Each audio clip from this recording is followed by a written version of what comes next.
Magandang umaga po mga kapatid. Sa lahat ng ating mga ama na nandito ngayon, happy Father's Day.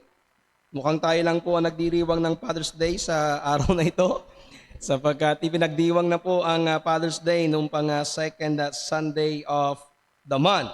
Pero gaya po ng ating nagiging tradisyon sa ating pong iglesia, ang ating Father's Day ay ipagdiriwang natin tuwing ikaapat na buwan or the last Sunday of the month. But this month ay meron tayong limang Sunday. Kaya po ang gagawin natin ay ngayon ito ipagdiriwang, meaning to say I'm going to preach something about men and the role of the men in the church. Dahil next week po, Lord willing, ay tayo ay magiging kabahagi sa isang gawain sa ating pong iglesia na tinulungan nung nakaraang mga taon ang New Life Reformed Baptist Church. Marahil ang marami sa inyo ay nabalitaan na ang muling pagsiklab ng gera sa pagitan ng Israel at ng Iran. Ang gerang ito sa pagitan ng Israel at ng Iran ay nagsimula at muling sumiklab noong June 13, 2025 nang isagawa ng Israel ang malakihang airstrike laban sa mga nuclear at military facility ng Iran bilang isang preemptive na hakbang laban sa programang nuklear ng Tehran. Ang Tehran po ay ang kabeserang lungsod ng Iran. Ito yung pinakamalaking lungsod ng Iran, yung Tehran. Simula noon, isang serye na nagpapatuloy na palitan ng mga airstrike at missile ang nangyayari sa pagitan ng dalawang bansa. Dahil dito, marami ang nagkaroon ng panawagan sa bawat marahil nagkaroon ng panawagan ang bawat bansa sa kanilang mga kababayan na protektahan at ipaglaban ang kanilang bansa. Sa panahon natin ngayon, napakaraming mga panawagan ang naririnig natin. Panawagang kumilos, manindigan, tumulong, tumutol, magsalita, panawagan ng pagkakapantay-pantay at panawagan na makipagdigma. At ang katotohanan, malimit kapag mayroong panawagan ay may mga tumutugon. Ngayong umaga, may isang mas malalim na panawagan ng Diyos sa kanyang iglesia. At ito'y ang panawagang magpakalalaki kayo. Ang tanong lang natin ngayong umaga, meron kayang tutugon sa panawagang magpakalalaki kayo? Sa umagang ito, ipagdiriwang natin ang Father's Day, kaya nagsika po ako na humanap ng isang mensahe na maaari kong ibahagi sa inyo, lalong-lalo na sa ating mga kalalakihan. Nanalangin ako at nag-isip at nag-search at bigla pong bumalik sa aking kaisipan isang preaching na aking napakinggan sa isang conference na ipinangaral ni Pastor Joseph Mangahas. At may mga nakuha akong mga gandang bagay dito na nakatulong para mabuo ko po ang mensaheng ito. Kaya nawa mga kapatid ay maging sa atin ang mensahe natin ngayong umaga. So tayo munang lahat ay dumako sa Panginoon sa panalangin bago po natin pakinggan ang panawagan na magpakalalaki kayo.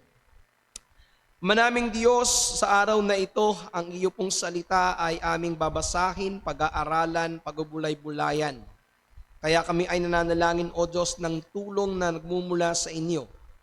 Buksan niyo po ang aming mata, ang aming kaisipan, at bigyan niyo kami, Panginoon, ng kalooban na handang tumugon sa katotohanan ng aming mapapakinggan. Nawang minsan ito'y hahamon sa amin, at ito'y magdadala sa amin upang tumugon na kami ay magpakalalaki sa paglilingkod namin sa inyo. O Diyos, nawa ang mensaheng ito ay magpabanal sa iyong mga anak at magpalago sa aming pananampalataya. Magpabago sa paraan ng aming paglilingkod. Sa pangalan ng iyong anak, ng aming Panginoong Yesus. Amen at amen. Mga kapatid, Dani, ako po kayong buksan ang ating mga Biblia sa sulat ni Apostol Pablo sa mga taga-Korinto. Ang kabanata po ay 16, ang talata ay 13 hanggang 18. 1 Corinthians chapter 16, magsisimula tayo magbasa sa verse 13 hanggang verse 18. Again, 1 Corinthians chapter 16, 13 to 18. At kung inyo na pong nakita, nais kong basahin sa inyo ang salita ng ating Panginoon. Verse 13, magsipag-ingat kayo, magpakatibay kayo sa pananampalataya, kayo'y magpakalalaki, kayo'y magpakalakas, gawin ninyo sa pag-ibig ang lahat ninyong ginagawa. Ipinamamani ko nga sa inyo mga kapatid, nalalaman ninyo na ang sangbahayan ni Stepanas ay siyang pangunahing bunga ng Akaya at nagsitalaga sa paglilingkod sa mga banal.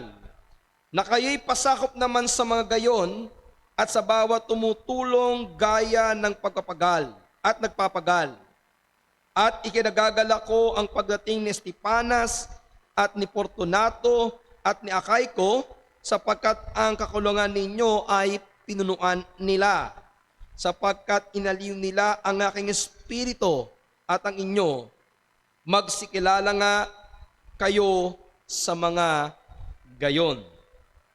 Mga kapatid, binasa po natin ang aklat ng unang Korinto, kabanatang 16, talatang 13 hanggang 18, nawa ay pagpalain ng Panginoon ang gagawing pangangaral ng kanyang salita. Pinamagatan ko po ang ating mensahe ngayong umagang ito, sa pangatlong pagkakataon, magpakalalaki kayo. Sa background po ng Iglesia ng Korinto, nais kong sabihin sa inyo na ang church na ito ay isang problematic church. Maraming mga problema ang makikita natin sa iglesia na ito. Sa sulat ni Apostol Pablo, sa iglesia na ito ay marami siyang binanggit na problema ng iglesyang ito. Una, nabanggit dito ni Apostol Pablo na mayroong division or partisanship sa church na ito.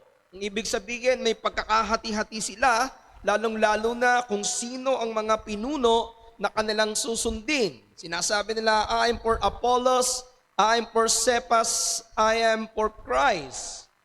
Binanggit din dito ni Apostol Pablo na mayroong matinding imoralidad sa bansa, sa iglesyang ito, na kahit daw ang mga hintil ay hindi ito ginagawa. Hindi ginagawa itong ganitong bagay. Ano ba ito? Ito yung isang anak ay sumisiping sa asawa ng kanyang ama. Ibig sabihin, sumisiping ang isang anak na lalaki sa kanyang stepmother. At ang mabigat pa dito, ay kinukonsinti nila ang ganitong gawain. Walang nananaway sa imoralidad sa kanilang iglesia. Ang isa pa dito ay napakatindi ng awayan sa iglesyang ito na nauuwi pa sa demandahan ng mga miyembro ng iglesia. Meron ding mga member dito na ginagamit yung kanilang Christian liberty sa makasariling pakinabang habang hindi binibigyan ng konsiderasyon ang ibang kapatiran. Ang ibig sabihin, yung kanilang Christian liberty ay ginagamit nila sa kabila na ito ay nakatitisod sa iba. Meron din dito na pag-aabuso sa banal na hapunan. Ito yung pag-abaliwala nila sa ibang kapatiran. Binanggit niya po sa Pablo na yung banal na hapunan ay ginawa nilang parang piyesta at yung mga nauuna at mga mayayaman ay unang kumakain at umiinom, samantalang yung mga mahihirap ay darating pero wala nang makain at nagugutom. Meron din dito na tukso para mag-participate sa mga pagsamba sa Diyos-Diyosan kung saan ito ay isang kultura noong syudad na kanilang kinabibilangan. Meron din dito nga pagtatalo at paligsahan ng paggamit ng kanilang mga spiritual gifts.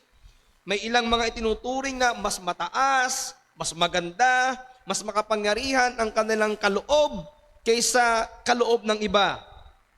At ang isa pang mabigat dito, ang iglesyang ito ay mayroong pagtanggi o pagtatatwa sa isang napakahalagang doktrina. At ito po yung doktrina ng muling pagkabuhay.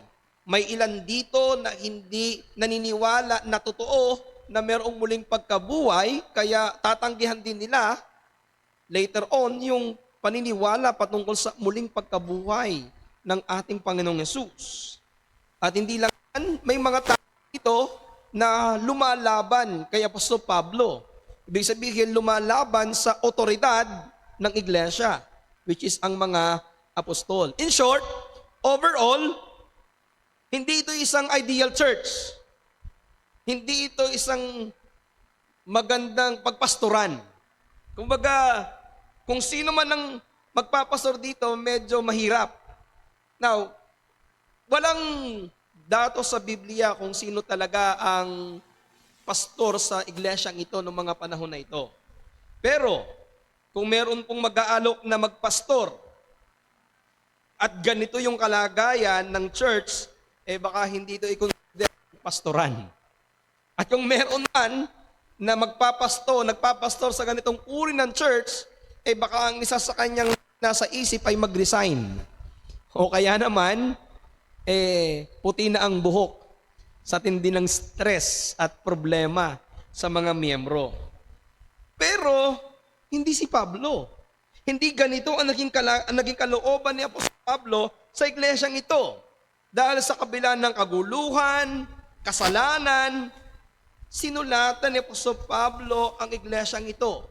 Pinagwikaan, tinuruan, ipinanalangin, at hinihikayat na ayusin ang kanilang mga kamalian at pagsisihan ang kanilang mga kasalanan at manumbalik sa Panginoon. Ito po yung puso ng isang tunay na lalaki ng Panginoon, ng isang tunay na lingkod ng Panginoon, ng isang tunay na pastor. Mayroon siyang matinding pagnanasa na maiaayos ang iglesia na ito sa kabila ng hirap, sa dami ng kasalanan, sa kabila na may mga lumalaban sa kanya. At ipinapakita dito ni Apostol Pablo na siya ay nagpakalalaki sa kanyang pakikitungo sa iglesia ng Korinto.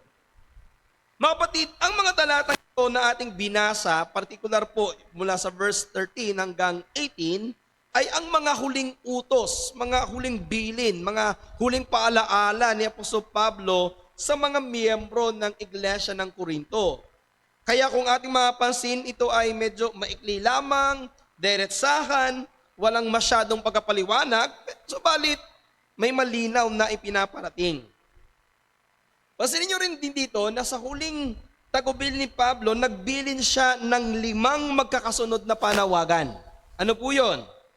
Magagbantay kayo, manindigan kayo sa pananampalataya, magpakalalaki kayo, magpakatatag kayo, at gawin ninyo ang lahat ng bagay sa pag-ibig.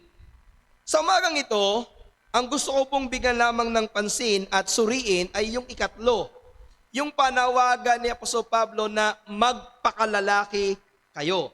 At alamin natin ang utos na ito, kung ito ba ay may kinalaman sa tunay na kahulugan ng pagkalalaki o yung mga panlalaking pag-uugali. Ibig sabihin, titingnan natin, ano ba yung kahulugan nung sinabi ni Apostol Pablo na kayo'y magpakalalaki o kayo'y magpakalalaki kayo o kayo'y magpakalalaki, sa wikang Ingles is act like men. Now, magkaroon tayo ng konting word study. Yung phrase na act like men, mababasa niyo ito sa ESV. At ito isinalin mula po sa salitang Griego na adreseste. Mula po ito sa salitang adresomai.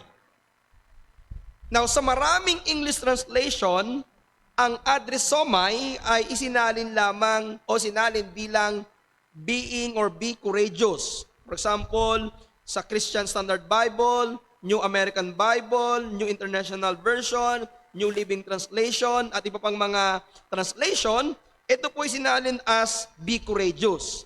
While sa Good News Translation, sa New King James Version, ito po ay isinalin as be brave. Nang ibig sabihin ay maging matapang. At mapapansin nyo dito na hindi nila ipinakita yung kahulugan ng aner. Yung Greek word na aner, ang ibig sabihin niyan ay lalaki. Now, makikita nyo dito, hindi sila nila ito ginamit, yung salitang aner, kung saan dito nakabatay yung salitang adresomai. Ibig sabihin, yung adresomai, galing ito sa salitang aner.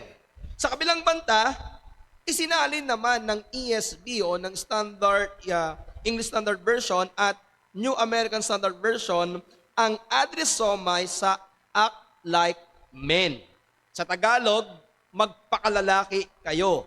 Sa ibang translation, ang salin dito, tulad ng Holman Christian Standard Bible, ang kanilang translation ay act like a man. Sa Douay-Rheims, which is ito ay Bible ng Catholic, ang kanilang ginawang translation is do manfully. Then, sa ating pong King James Version at sa Geneva Version, ang kanilang salin ay quit you like men. Quit you like men is an old translation. English translation, ang ibig sabihin ay magpakalalaki kayo. Pero dahil nga ito ay lumang-luma na, it's very hard for us to understand yung quit like a man. Sa ating kasi pag niliteral mong ipaliwanag yan, ay iwanan ang pagkalalaki. But ang ibig sabihin pala ng quit like a man, sa tamang kahulugan nito is act like a man. Now, ito, lahat po ay sumasang-ayon na ginamit ng Apostol Pablo ang andrisomai upang himukin ang mga taga-Korinto na maging matapang at maging malakas ang loob. Ngunit ang gusto kong bigyan natin ng pansin is yung tanong na may ipinapahiwatig ba ang talatang ito o ang salitang ito kung ano ang sabihin ng pagiging lalaki o yung pagiging, yung about manhood. Meron ba itong sinasabi tungkol sa pagiging lalaki? Ang sagot natin dito, meron. Pero bahagya. Bahagya lamang. Dahil itong salitang act like a man or andresomai ay hindi isang full-blown theology na ang ibig sabihin ay pagiging lalaki. Ang ibig sabihin, yung androsomai ay hindi tungkol specifically sa pagiging lalaki o manhood. Hindi ito tungkol dun sa macho image. Ayon po sa isang mga kilalang New Testament scholar na gaya ni na Gordon Fee and Anthony Tesselton, ang salitang androsomai ay isang idiom. Ang ibig sabihin nito ay isang kasabihan na sa panahong iyon ay ginagamit lalo na sa mga military at mga moral exhortation. Nangangahulugan na pag sinabing andresomai or act like a man, ikaw ay maging matatag, maging matapang, maging malakas ang loob. So when Apostle Paul says, act like a man, ang ibig sabihin niya, maging matatag ka, maging matapang ka, magpakalakas ka ng loob. Sa madaling salita, hindi ito paglalarawan ng essence ng manhood, kundi isang cultural expression lamang na nagpapahayag na ang mga mananampalataya ay dapat maging matapang, may paninindigan at mayroong kagitingan. Pero ang tanong ba, meron ba itong bahid ng kahulugan ng pagiging lalaki? Ang sagot ko ay oo, meron din. Dahil again, sa cultural context, nung sinaunang mundo, ang idea ng manhood ay nauugnay sa tapang sa digmaan, pananagutan bilang pinuno ng tahanan, noon silang katatagan sa panganib. Kaya noong sinabi ni Pablo ang andreseste o andresomai, maaari itong may bahid ng tradisyonal na pananaw sa lalaki bilang matapang, hindi umuurong, at matibay. Ngunit hindi ito ginagamit o ginamit ni Apostle Paul para itulak ang doktrina ng gender roles. Ang ibig sabihin, hindi ito direktang nagtuturo kung ano yung essence o esensya ng pagkalalaki, kundi ito hindi ito utos na ang pinatutungkulan ay mga lalaki lamang, but yung act like a man, in a sense, is a general call sa lahat ng mga miyembro ng iglesia. Nang ibig sabihin, magpakatapang, magpakasigasig, at huwag umatras sa mga pagsubok. So, ang spiritual na paglalaki dito ay ang tapang sa pananampalataya. Hindi yung testosterone or macho image. Pakiayos ng ating audio. Kaya, meron akong dalawang paalaala sa inyo bago nating tingnan yung ating mensahe. Una, hindi ginamit ni Pablo ang androsomai upang gumawa ng isang disenyo ng biblical na pagkalalaki, na kung saan ay parang nagpapakita ng pananaw na mas mataas ang kasarian ng lalaki. When he say act like a man, hindi ang ibig sabihin niya ipinapakita niya yung sovereignty ng lalaki sa mga babae. Ang pinakalayunin ni Pablo dito ay hikayatin ng iglesia na magpakalalaki, nang ibig sabihin lamang manindigan, maging matapang, labanan ang mga maling katuruan at mga maling pag-uugali. At pangalawa, hindi rin dapat isipin na ang may mga katapangan lamang ay ang mga lalaki. Na ang matatapang lamang ay mga lalaki. Madami kayang mga babaeng matatapang. At sa Biblia, makikita natin na isinulat ni Apostol Pablo ang Korinto not to the men only, but to the whole church.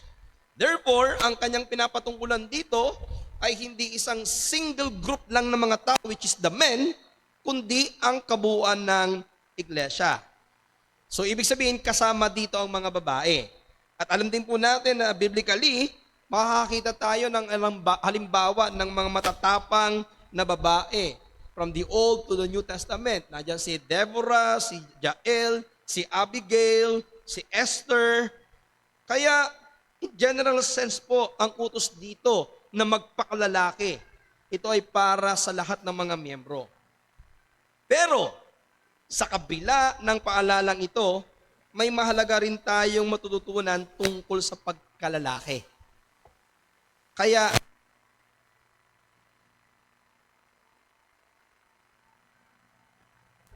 upang maitatag natin ng matibay ang iglesia ng ating Panginoong Jesucristo. Palit lang ho tayo ng ating mic.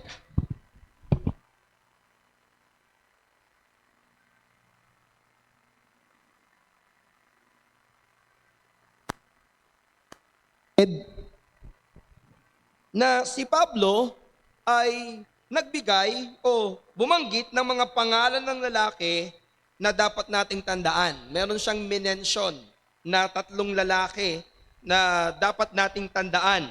Na ang mga lalaking ito ay nagpakita ng halimbawa ng pagkalalaki sa kanilang paglilingkod. Balikan natin yung verse 7.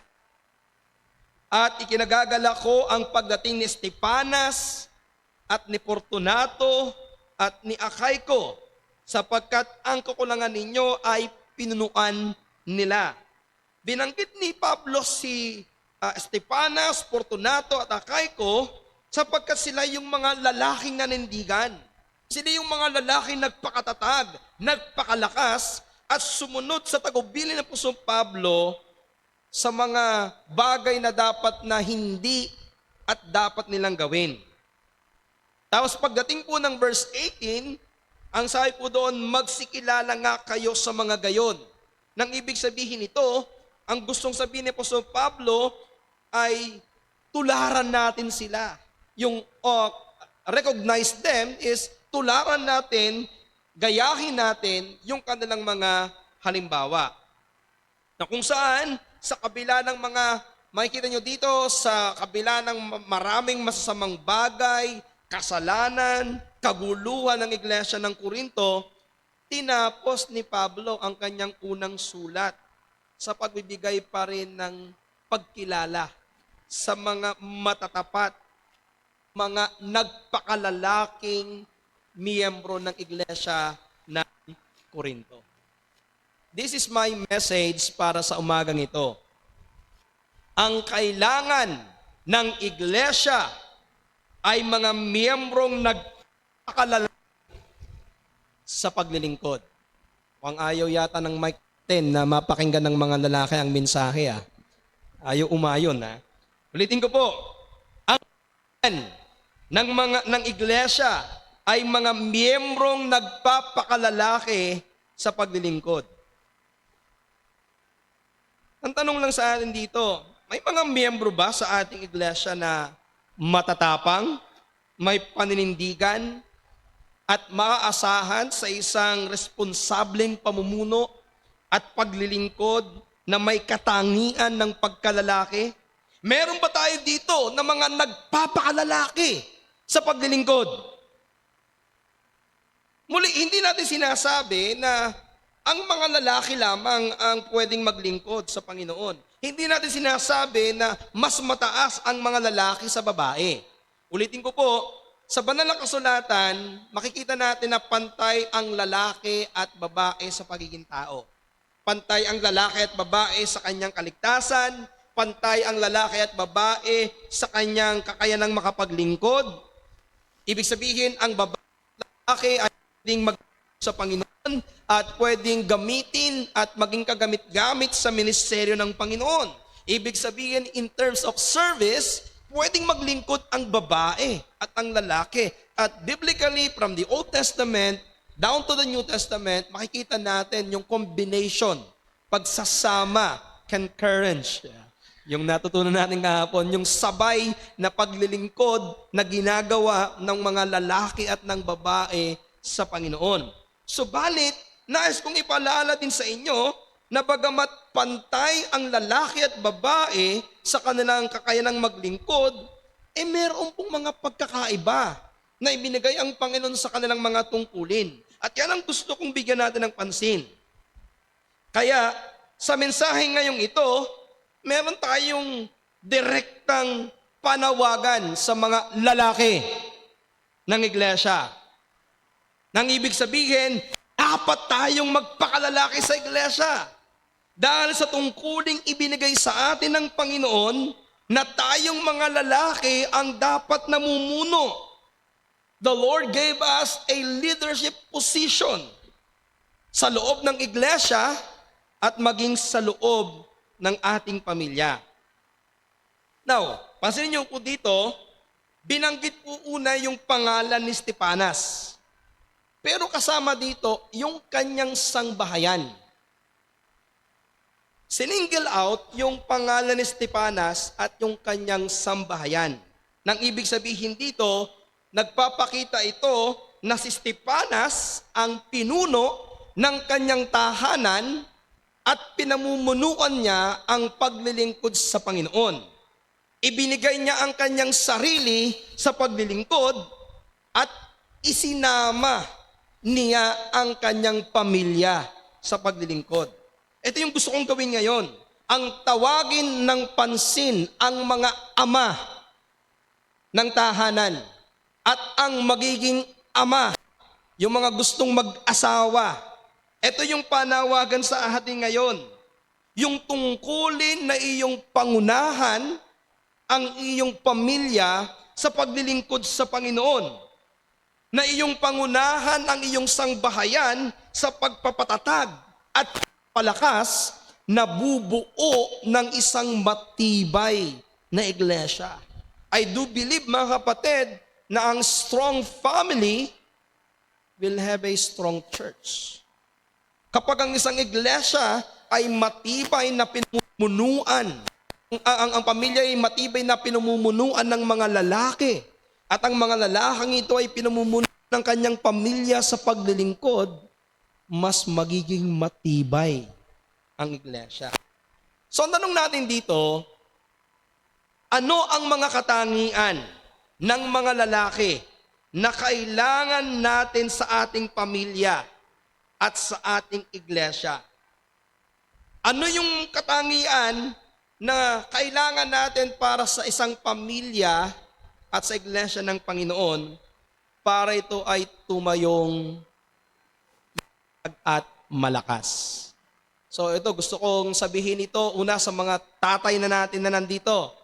Mga tatay, pakinggan nyo kung anong katangian ang dapat na makita sa inyo bilang mga lalaki ng pamilya at lalaki ng iglesia. At pangalawa, kayong mga binata, ito yung dapat nyong tingnan kapag kayo ay mag-aasawa. Mga dalaga, ito'y hanapin ninyo sa magiging asawa. Itong mga katangiang ito na dapat ninyong makita. Now, mula po doon sa katangian ni Stefanas bilang ama ng tahanan, makikita natin yung dalawang puntos natin dito. Balikan natin muna yung verse 15. Ano sabi ng verse 13? Ipinamamani ko nga sa inyong mga kapatid, nalalaman ninyo na ang sangbahayan ni Stefanas ay siyang pangunahing bunga ng Akaya, at ito yung gagamitin kong word para makita yung dalawang puntos. Nagsitalaga sa paglilingkod sa mga banal. Nagsitalaga ng paglilingkod sa mga banal. So dito, kinilala ni Pablo si Stefanas at ang kanyang pamilya. Bakit? Dahil sa kanilang paglilingkod sa mga banal. Ibig sabihin, ang iglesia, ang pamilya ni Stefanas sa pamumuno ng lalaki ay naglingkod sa iglesia. Now, ayon po kay Pablo, itinalaga nila ang kanilang buhay para sa mga banal. Now, ano bang ibig sabihin ng salitang itinalaga? Now, sa English translation, maraming naging pagsasalin dito. Kaya medyo maraming mga word study tayo dito. Yung salitang itinalaga. Okay? Sa King James Version, medyo malayo. Ano ho? Addicted themselves. Again, addicted themselves is an Old English word. Ang ibig sabihin ay given over fully. Ibig sabihin, ibinigay nila yung kanilang sarili. Iba lang kasi sa atin ang ibig sabihin ng addicted. Sa modern day English, iba na ang ibig sabihin ng addicted. Sa modern King James Version, ang kanilang salin mula sa addicted, pag sinabing modern King James Version, medyo pinalitan nila yung mga Old English, at dito mas makukuha na natin ng maliwanag yung salitang addicted. Sa modern English, ang kanilang salin ay appointed themselves. Sa American Standard Version, they have set themselves. Sa ESV at sa International Standard Version, they use the word, they devote themselves. Sa translation ng English, ang daming salitang pwedeng gamitin. Pero sa Greek word, iisa lang. Kaya mahalaga din yung inaaral natin yung original language. Yung salitang itinalaga, sa English, marami ang pagsasalin. Pero sa Greek, isa lang yan. At yun po ay taso. Hindi pinagsamang tasa at baso ha. Taso, T-A-S-S-O. Nang ibig sabihin ng taso, they appointed, they set, they arranged themselves. Ibig sabihin, itinalaga, iniayon nila ang kanilang sarili. Now, yung salitang tazo, ito yung Greek word na ginamit din dun sa Acts chapter 13 verse 48. Anong ba nakalagay dun sa Acts 13:48? At nagsampalataya ang lahat ng itinalaga ng Diyos sa buhay na walang hanggan. Now, sa atin bilang isang Reformed Church, one of our favorite text to explain yung sovereignty of God in salvation.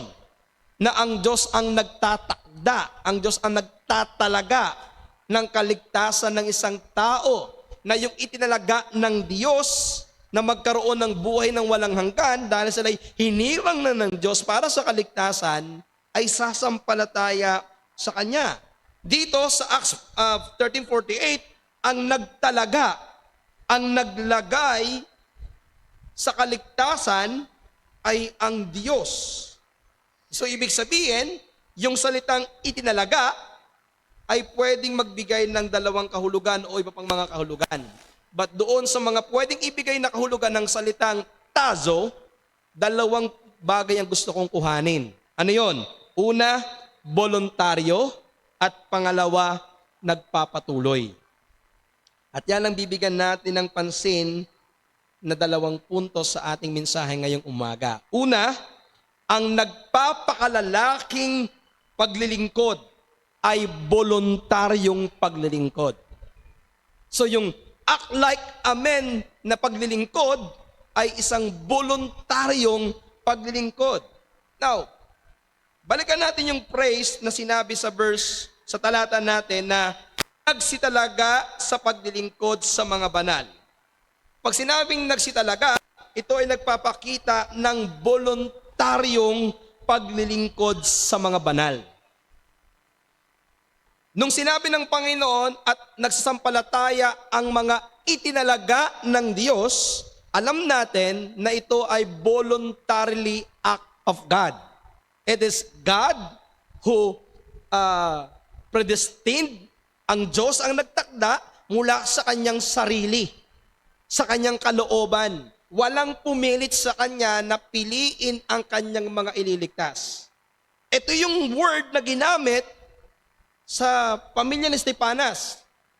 Itinalaga nila ang kanilang sarili sa paglilingkod sa mga banal. Ang ibig sabihin po nito, hindi sila itinalaga ni Pablo. No one set them sa paglilingkod, kundi sila mismo. Walang otoridad na pumilit sa kanila, kundi sila sa kanilang sarili ang pumili na italaga ang kanilang sarili sa paglilingkod. Sa pamumuno ni Estepanas, itinalaga nila ang kanilang pamilya sa paglilingkod sa iglesia. Kapag pinag-aralan natin ang sentence na ito, makikita nyo na ito ay nasa active voice at hindi passive voice.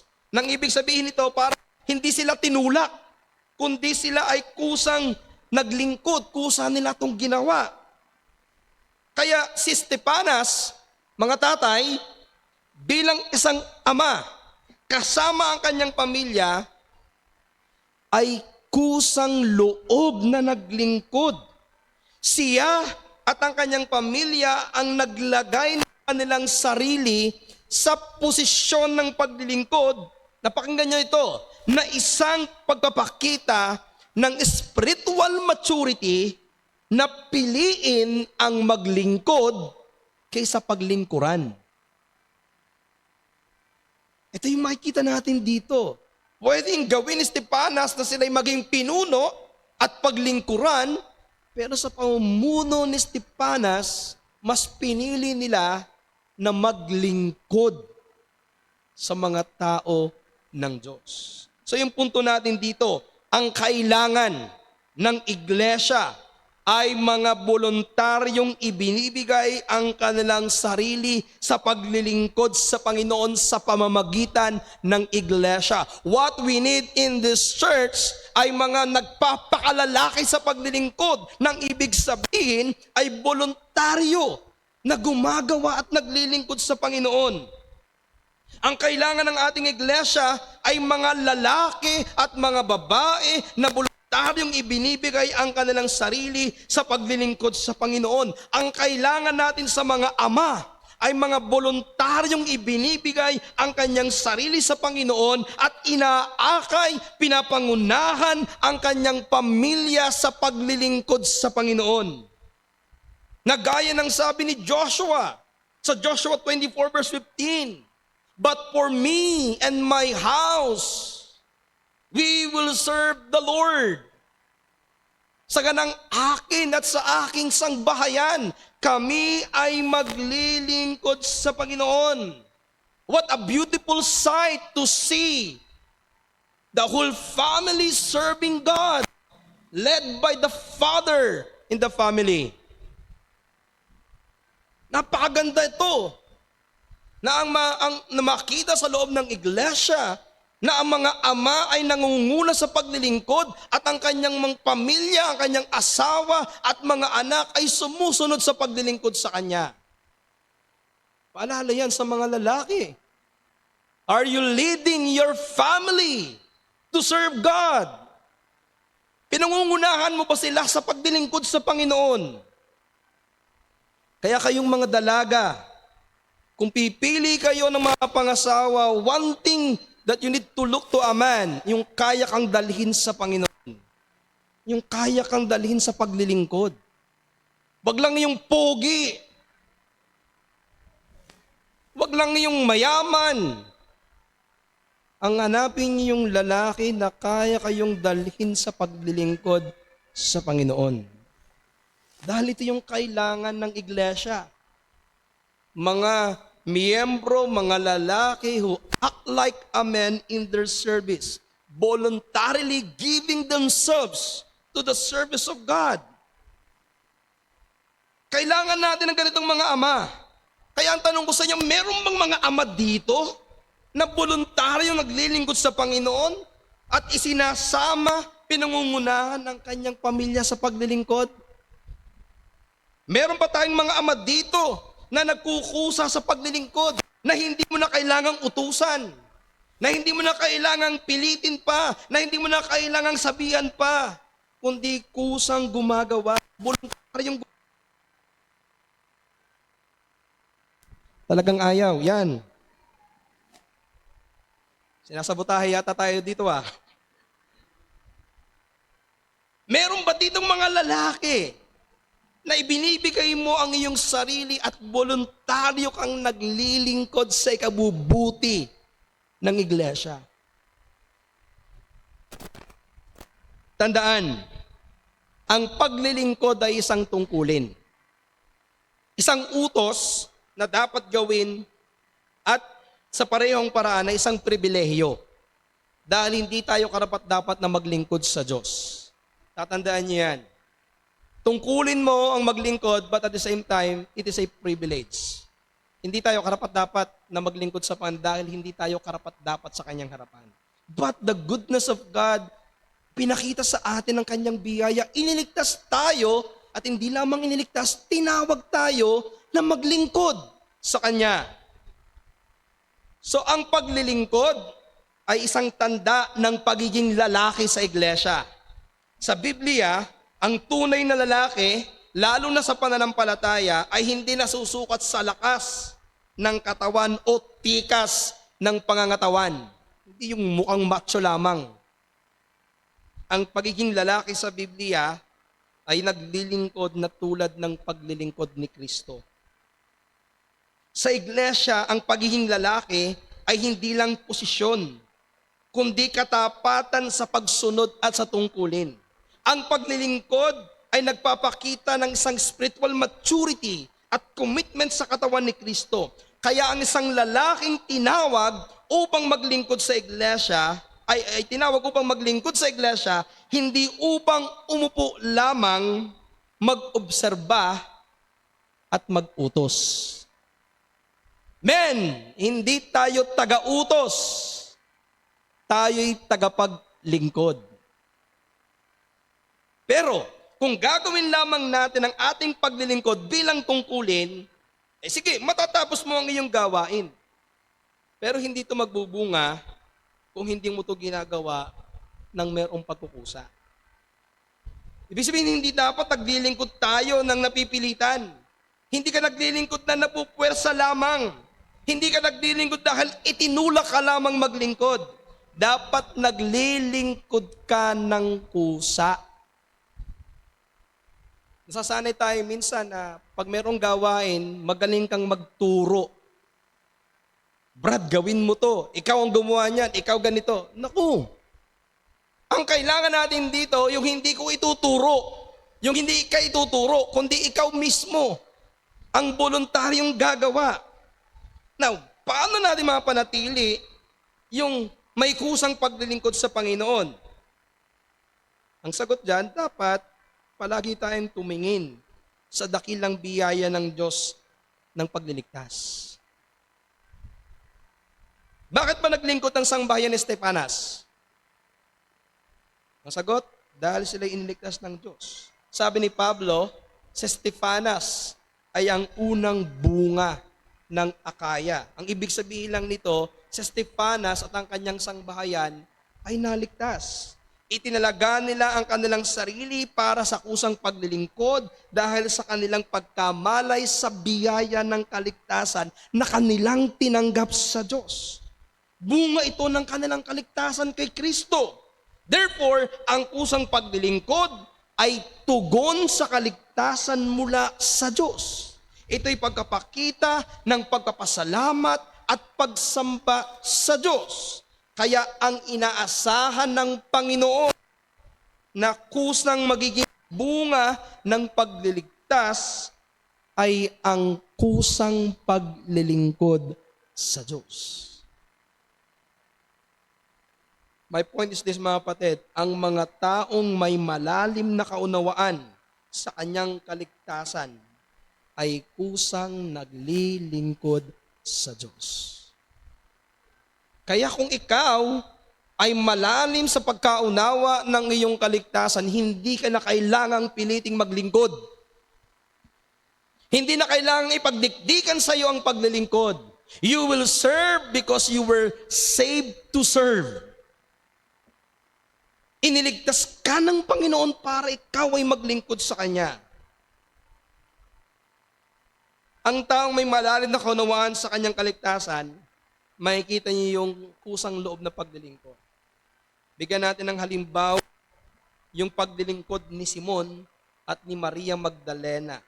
It's good to read. Basahin natin, buksan sa Luke chapter 7, verse 36 to 47. You can open your Bible and follow with me. Luke chapter 7, verse 36 to 47. At babasahin ko ito sa Tagalog. At ipinamanik sa kanya ng isa sa mga Pariseyo na kumakain kasalo niya at siya'y pumasok sa bahay ng Pariseyo at naupo sa dulang. Narito ang isang babaeng makasalanan na nasa bayan. Ito po si Maria Magdalena, o si Mary Magdalene, na nang maalaman na yung siya'y nasa dulang ng pagkain sa bahay ng Pariseyo, ay nagdala siya ng isang sisidlang alabastro na puno ng ungwento at nakatayo sa likuran ng kanyang mga paanan na tumatangis. Pinasimulan niyang dinilig ng mga luha ang kanyang mga paa at ito'y kinukuskus ng buhok ng kanyang ulo at inahagkan ang kanyang mga paa at pinapahiran ng ungwento. Nang makita nga ito ng Pariseyo na sa kanya'y nag-anyaya, ito yung si Simon, ay nagsalita sa kanyang sarili na sinasabi, bumulong. Ang taong ito, kung siya isang propeta, ay nakikilala niya kung sino at kung ano ang babaeng ito na sa kanya'y humihipo na siya'y makasalanan. At pagsagot ni Jesus ay sinabi sa kanya, nalalaman ng Panginoon, ito bumulong lang, sa isip niya lang, pero alam ng Panginoon laman ng puso ni Simon.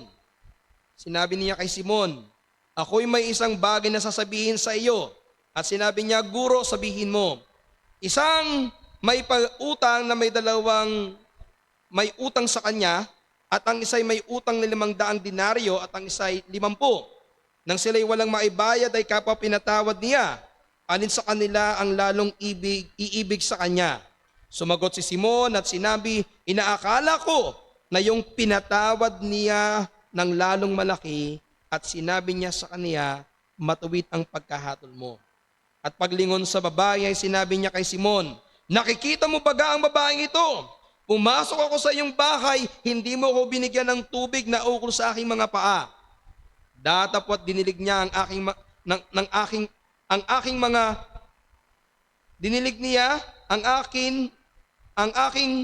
mga, parang salang Tagalog, ano? Datapwat dinilig niya ang aking mga paa ng kanyang mga luha at kinuskos ng kanyang buhok. Hindi mo ko binigyan ng halik. Datapot siya. Buhat nang ako'y pumasok ay hindi humihinto ng paghalik sa aking mga paa. Hindi mo pinahiran ng langis ang aking ulo. Datapot pinahiran niya ng ungwento ang aking mga paa. Kaya sinasabi ko sa inyo, ipinatatawad ang kanyang maraming kasalanan. Pansinin niyo ito, sapagkat siya'y umibig ng malaki. Datapwat sa pinatawad ng kaunti ay kakaunti ang pag-ibig. Mga kapatid, mas naging matimbang ang paglilingkod ni Maria Magdalena dahil mas naging matamis ang kanyang kaligtasan, ang kapatawaran ng kanyang kasalanan. Ibig sabihin, ang mga tao na nagkaroon ng malalim na kaunawaan sa bigat ng kanyang kasalanan, sa dami ng kanyang kasalanan na pinatawad at nilinis ng Diyos, ay nagbubunga ng isang kusang paglilingkod. Kaya ang hamon ko sa inyo mga kapatid, payamanin mo ang kaunawaan mo sa biyaya ng kaligtasan upang magbunga ito ng kusang paglilingkod sa Panginoon sa ikabubuti ng iglesia. Grow in grace and in the knowledge of our Lord and Savior Jesus Christ. And when you do that, when you come to that point, magkakaroon ka ng kusang paglilingkod. Ano naman yung kabaliktaran ng kusang paglilingkod? Madahilan, napipilitan, at mariklamong paglilingkod. Napipilitan. Posible kasi sa mga mananampalataya na humanap ng maraming dahilan para hindi makapaglingkod. Busy ako, wala akong time, lagi akong may trabaho, matanda na ako, marami akong pangangailangan, may sakit na ako, sandamakmak na mga dahilan. You can always find things para hindi makapaglingkod sa Panginoon. Hindi ka mauubusan ng dahilan. Bakit? Dahil ayaw mong maglingkod eh.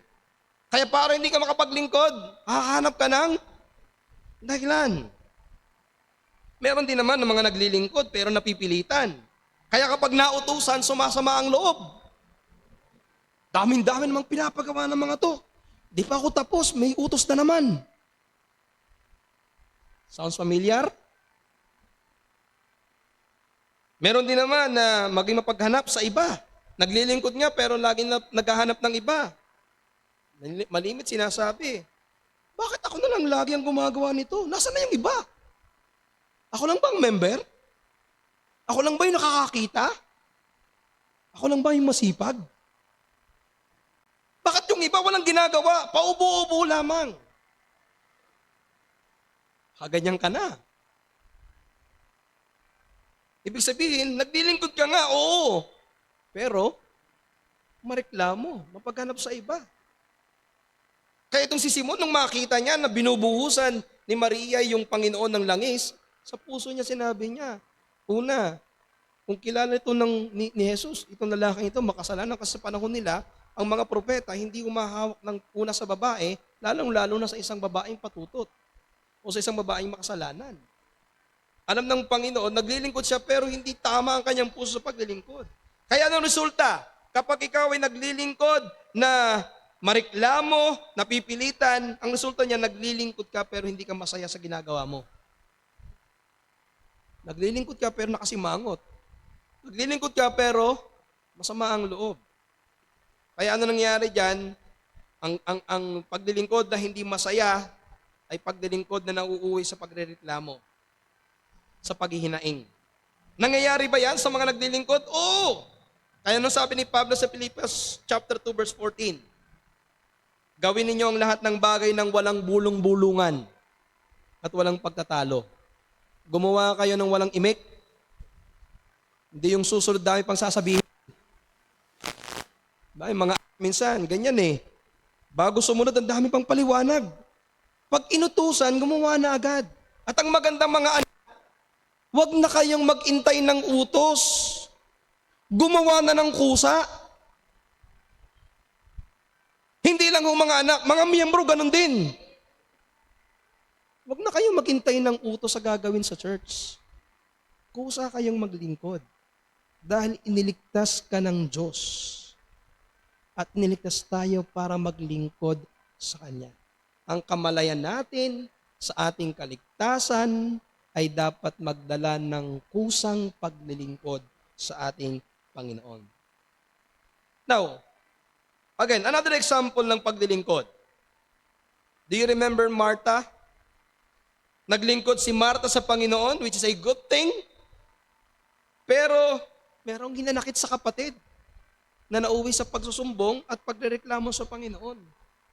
Naglilingkod naman si Martha. Very hospitable.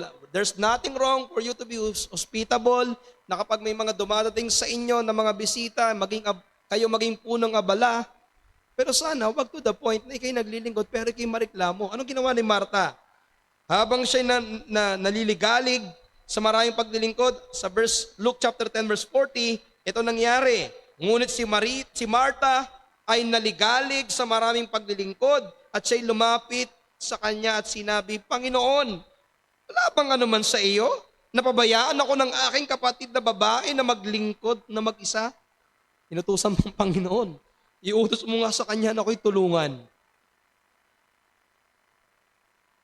Mga kapatid, kung maglilingkod kayo sa Panginoon, sa pamamagitan ng iglesia, maglingkod kayo ng pusa. Maglingkod kayo ng masaya. Italaga ninyo ang inyong sarili sa paglilingkod. Act like a man. Act like Stephanas. Magpakalalaki kayo.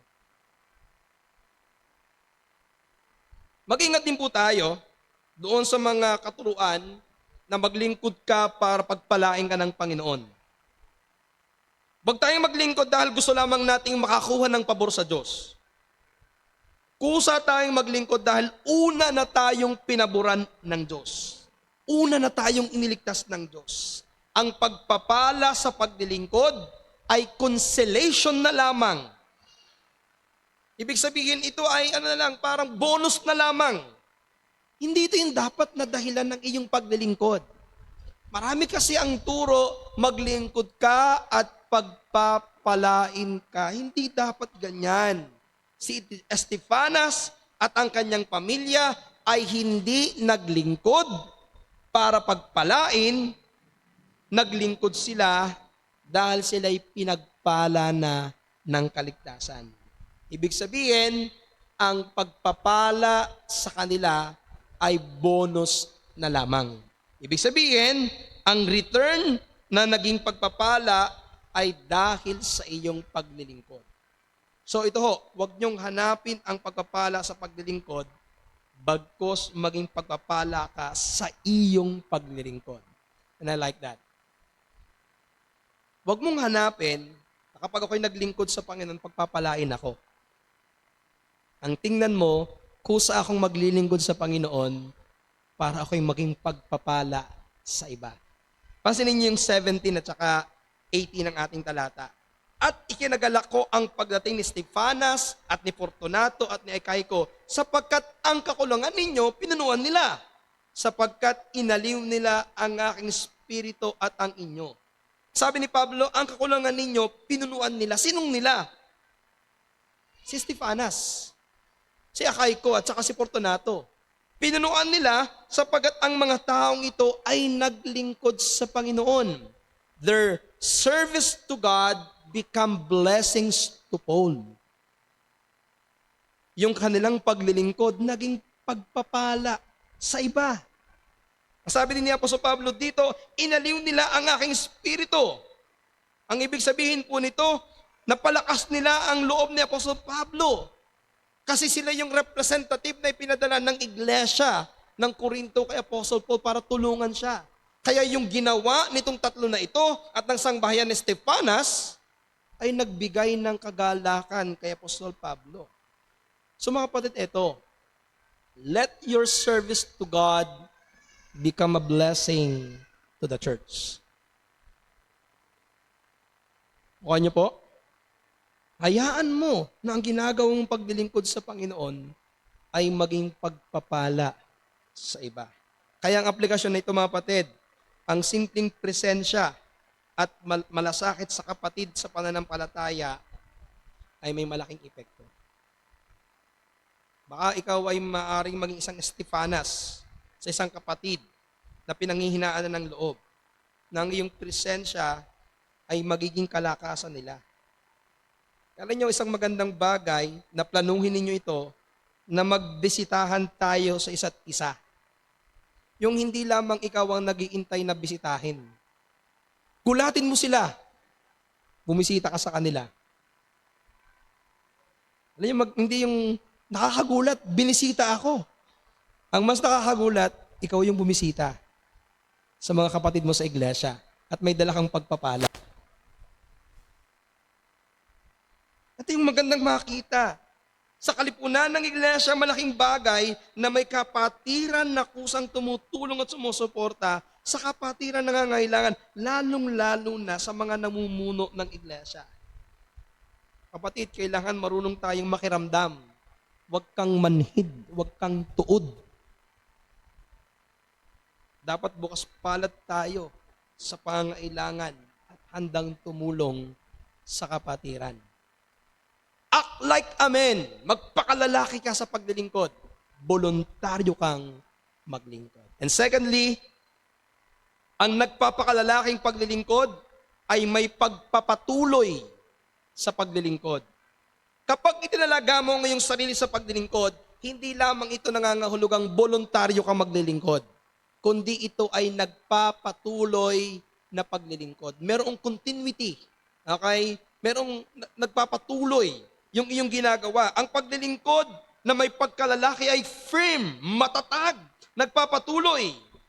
Ang pagpapatuloy ay nangangahulugang pagpapatuloy sa kanyang ginagawa kahit na napapagod at kahit nasa harap ng mga pagsubok.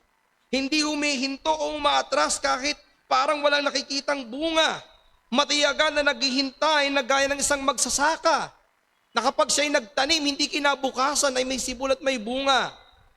May katapatan sa kabila ng kawalan ng gantimpala ngayon na kahit hindi ka napupuna, hindi ka pinupuri, hindi ka pinapansin, go ka lang ng go, tuloy ka lang ng tuloy dahil nakatingin ka sa Panginoon. So ano ba yung kabaliktaran ng nagpapatuloy na paglilingkod? Ang sagot po dyan, yung paglilingkod na pabago-bago, patigil-tigil, moody. Hindi yan gawain ng pagkalalaki. Hindi gawain ng pagkalalaki yung pabago-bago. Tanong, bakit ba natatakot maglingkod? Ang sagot, takot sa responsibilidad. Ang mga lalaki ay hindi dapat natatakot sa mga responsibilidad, bagkus ay ibinibigay ang sarili para sa mga responsibilidad. Sa iglesia, dapat magpakalalaki ang mga lalaki sa mga responsibilidad. Men, tayo ang dapat mamuno. Tayo ang dapat nangunguna. Tayo ang dapat sinusundan ng ating asawa at mga anak sa paglilingkod. Hindi ka tagatulak. Ikaw ang nasa unahan. Ikaw ang sinusundan. Ikaw ang tinutularan. Kapag italaga natin ang ating sarili, dapat may tapang tayong magpatuloy sa paglilingkod. Hindi gawain ng isang nagpapakalalaking naglilingkod ang maging duwag. Ang mga duwag sa paglilingkod, yung madaling tumalikod kapag naghihirapan na. Kapag medyo stressful na. Kapag may mga pagsubok na. Kapag may mga pag-uusig na. Hindi dapat ganyan ang mga nagpapakalalaki sa paglilingkod. Ang mga nagpapakalalaki sa paglilingkod ay matapang na humaharap kahit ano ang kaharapin sa paglilingkod. Gaya ni Pablo. Si Apostol Pablo, hinarap niya ang lahat ng bagay, hindi siya naging duwag sa paglilingkod, nagpakalalaki siya. Tingnan niyo kung gaano ang tapang ni Pablo sa kanyang paglilingkod. 2 Corinthians chapter 11, verse 23 to verse 28. 2 Corinthians 11, 23 to 28. Sila ba ministro ni Kristo? Ako'y nangungusap na waring nasisiraan ng bait, lalo pa ako. Sa pagpapagal ako'y lubang sagana. Sa mga bilungguan ay lalong lubang madalas. Sa mga palo ay walang bilang. Sa ikamamatay ay malimit. Sa mga Hudyo ay makalimang tumanggap ako ng tig-40 palo, kulang ng isa. May katlong ako'y hinampas ng mga panghampas. Minsan ako'y binato. May katlong ako'y nabagbag. Isang araw at isang gabi na ako'y nasa kalaliman ng dagat. Sa mga paglalakbay, madalas sa mga kapanganiban ng ilog, sa mga kapanganiban ng tulisan, sa mga kapanganiban ng aking kababayan, sa mga kapanganiban ng mga ihintil, sa mga kapanganiban ng bayan, sa mga kapanganiban ng ilang, sa mga kapanganiban ng dagat, sa mga kapanganiban sa gitna ng mga bulaang kapatid.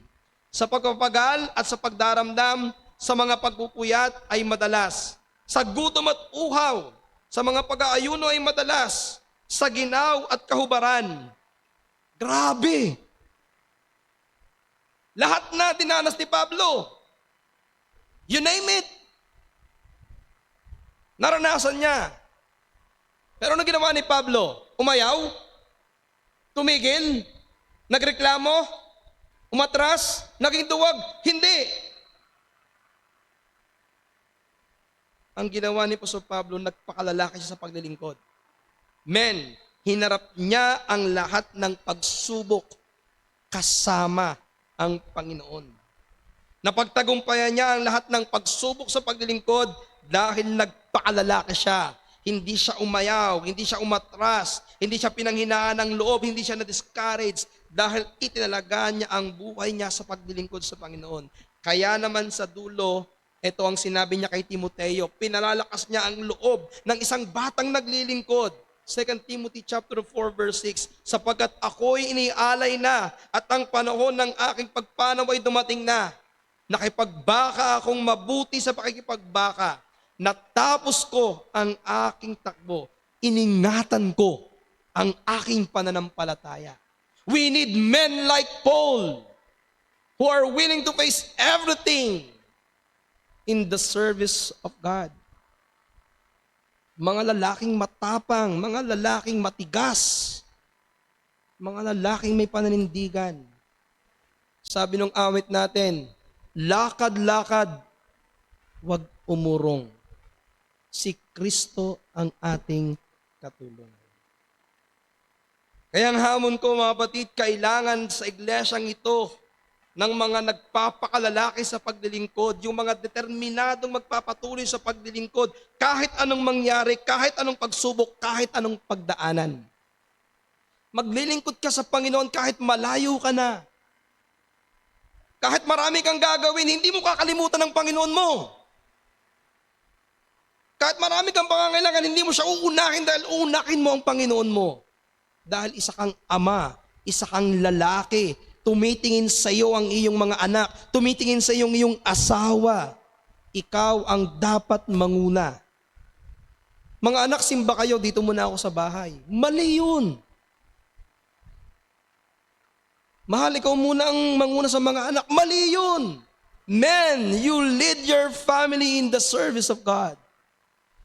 Act like a man. Magpatuloy ka sa paglilingkod. Bakit ba marami hindi na nagpapatuloy? Nanghina na ang loob. Wala kasi nakikitang bunga. Naubos na ang lakas. Kasi walang sumusuporta. Naranasan ng hirap, kaya hindi na kinaya. Nakaranas ng pag-uusig, kaya hindi na matanggap ang kanyang ginagawa. Nakaharap ng panganib, kaya natakot sa pagkamatay. Pero lahat ng iyan, pinagdaanan ni Pablo. Pero hindi niya inatrasan ang paglilingkod sa Panginoon hanggang kamatayan. Anong sikreto? Hindi pala sikreto. Anong hayag?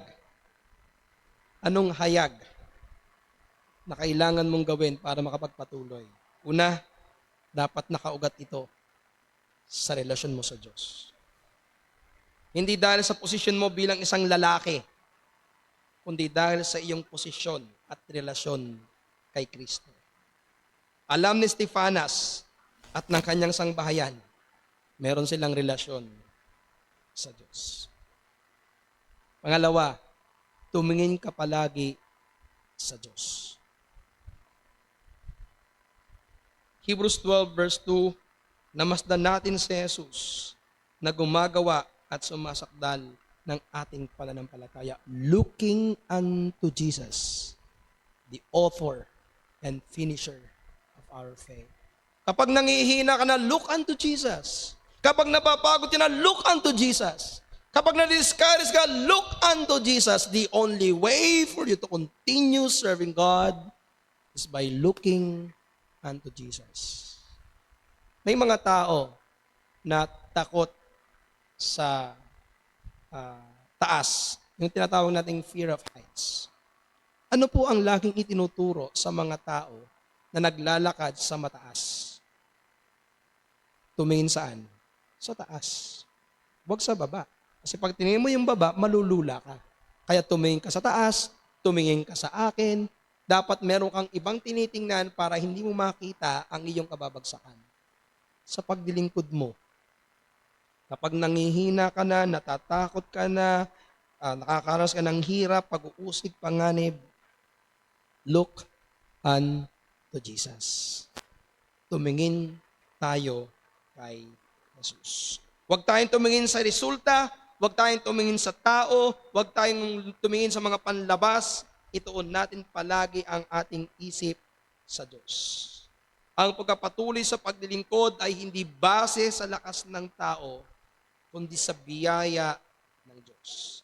Kapatid, hindi mahalaga kung gaano kakabilis tumakbo. Ang mahalaga, natapos mo ang iyong takbuhin. Christianity is not about how fast you run, but it is about how you finish the course. Marami kasi ang napakabilis ng pagtakbo. Bilis din namang tumigil. Bakit? Napagod agad. Ay, minsan mas maganda lang daw po yung walking kaysa running. Kasi bakit? Yung walking, dire-diretso, banayad lang. Ayun yung isa mabilis, pero mabilis din mapagod. So sa paglilingkod mo sa Panginoon, continue serving God. Hamon,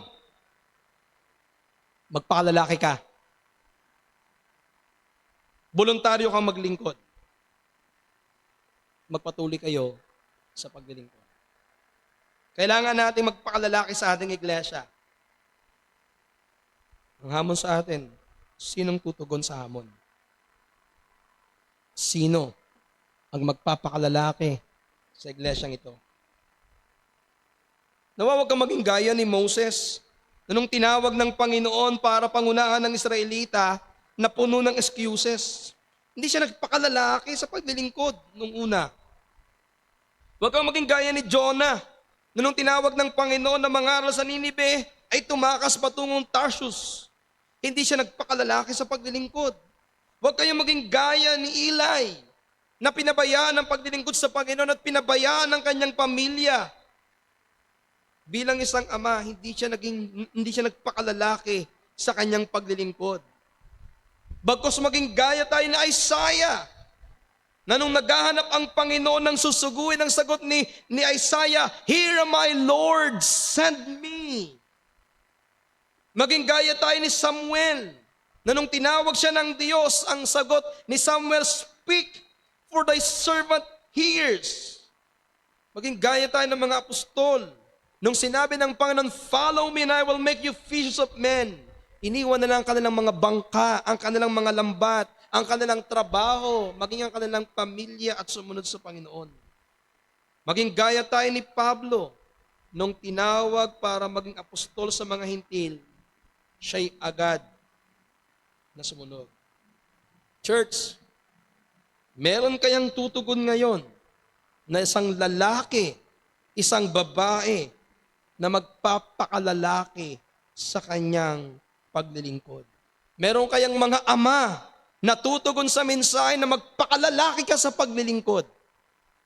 Na ikaw ay voluntaryo at magpapatuloy sa paglilingkod. Pangungunahan mo ang iyong pamilya. Hindi ka titigil sa paglilingkod sa Panginoon. Act like a man. Magpakalalaki kayo.